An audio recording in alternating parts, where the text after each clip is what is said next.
ड्रामे की अगली एपिसोड में अदिल जैसा घटिया शख्स जो कि अब हर वक्त यही सोचता है कि काश शर्जीना उसकी बीवी होती, यानी अब वो जल जल के राख हो चुका है। हर वक्त यही कहता है कि शर्जीना के साथ तक खूबसूरत है और वो उसके छोटे भाई मुस्तफा को मिल गई। मुस्तफा तो नक्कामा नालायक है, कैसे उसे शर्जीना मिल सकती है, यानी मुस्तफा की तो किस्मत खुल चुकी है। अदिल आए रोज यही बातें करता है। मुस्तफा हमेशा बर्दाश्त करता रहा है, यानी उसने पहले भी जब अदिल शर्जीना के साथ बातें कर रहा था तो उसने सब्र किया, लेकिन अब उसका सब्र जवाब दे देता है। जब अदिल अपने ही अबा अम्मा से कहता है कि ये मुस्तफा कुछ कमाता नहीं है और इस घर में मुफ्त की रोटियां तोड़ रहा है। अब्बा, क्या आपने इसे समझाया नहीं है? इसकी एक बीवी भी है, इसे अपनी जिम्मेदारियों का एहसास नहीं है। पता नहीं शर्जीना इसे कैसे मिल गई है। शर्जीना जैसी खूबसूरत और पढ़ी लिखी लड़की एक अच्छे लड़के को ही डिजर्व करती है, मुस्तफा जैसे नालायक लड़के को नहीं। मुस्तफा को काफी ज्यादा गुस्सा आता है। वो गुस्से से अपने भाई अदिल का गिरबान पकड़ लेता है। दोनों के दरमियान काफी गर्मा गर्मी हो जाती है। मुस्तफा कहता है कि अदिल भाई बस बहुत हो गया, आपके ताने सुन सुनकर मैं तंग आ चुका हूँ। अब तक आप मुझे ये याद दिलाएंगे कि मैं एक नकम्मा हूँ, नालायक हूँ। कभी आपने मुझ पर भरोसा भी रखा है। मैंने जॉब शुरू की, मेरी पे अच्छी थी, लेकिन कभी भी आपने मुझे एप्रिसिएशन का एक लफ्ज भी नहीं बोला। यहाँ पर शर्जीना इन दोनों को छुड़वाती है। अदिल के बाबा कहते हैं कि मैं इससे पहले मर क्यों नहीं गया। आज मैं इसलिए जिंदा हूँ ताकि अपने दोनों बेटों को लड़ता हुआ देखूं। सोच भी नहीं सकता कि आज वो दिन भी आएगा जब मेरे दोनों बेटे एक दूसरे का गिरबान पकड़कर खड़े होंगे। लेकिन अदिल की अम्मी वो उल्टा शर्जीना की ही कसूरवार ठहराती हैं। वो कहती हैं कि इस सारे मामले की कसूरवार शर्जीना है, यही मेरे बेटे मुस्तफा को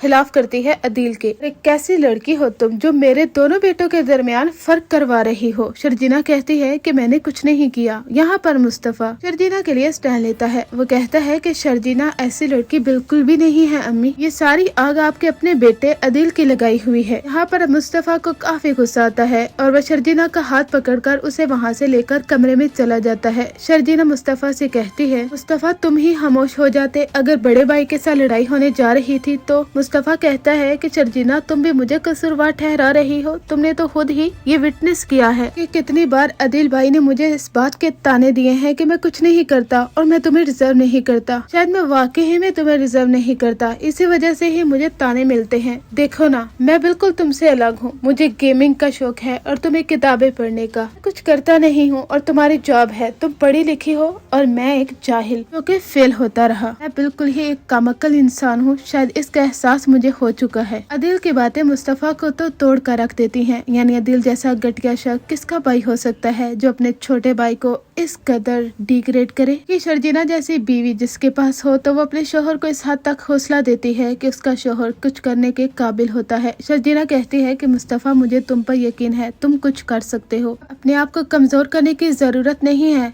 अदिल की क्या औकात है वो खुद जानता है, वो तो अपनी बीवी के पैसों पर पल रहा है, ये तो तुम भी जानते हो ना।